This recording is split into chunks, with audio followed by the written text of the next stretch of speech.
concernant l'item 5, pour la mise en place de la quatrième proportionnelle, on part du résultat de l'item précédent sur l'égalité de fractions. On avait montré que les fractions A sur B est égale à la fraction C sur D, si et seulement si par multiplication en croix, on a A fois D est égal à B fois C. Mais cette propriété peut être aussi utilisée pour trouver une fraction équivalente. Imaginons que j'ai la fraction 6 dixièmes et je voudrais trouver la fraction équivalente en 35e. Alors, d'après ce qu'on sait, le nombre cherché qu'on est ici, donc le numérateur cherché, ces deux fractions sont équivalentes si et seulement si 6 fois 35 est égal à x fois 10. Ce qui fait 6 fois 35, ce qui fait 210, est égal à x fois 10, donc x est égal à 21.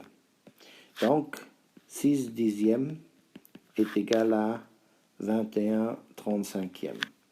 Cette façon de déterminer une fraction équivalente est souvent utilisée dans le cadre de la quatrième proportionnelle, où nous avons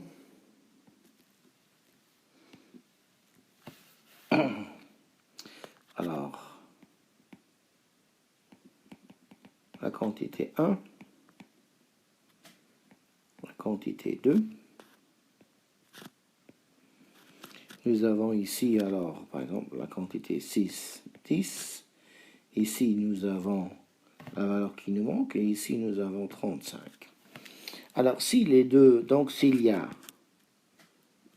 proportionnalité, nous savons que le rapport ou le coefficient de proportionnalité que j'ai ici sera égal à celui-là.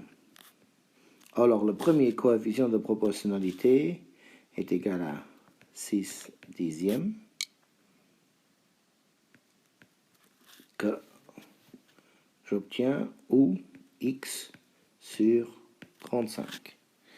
Alors, passant par la quatrième proportionnelle, on va trouver alors que 6 fois 35 est égal à x fois 10, ou d'après le raisonnement qu'on a trouvé ici, que x est égal à 21. Donc, le nombre cherché ici correspond à 21. Donc, nous avons proportionnalité puisque c'est les deux éléments-là, et ces deux éléments-là sont proportionnels puisqu'ils correspondent à des rapports ou des coefficients de proportionnalité qui sont égaux. D'où, alors ensuite, exercice supplémentaire.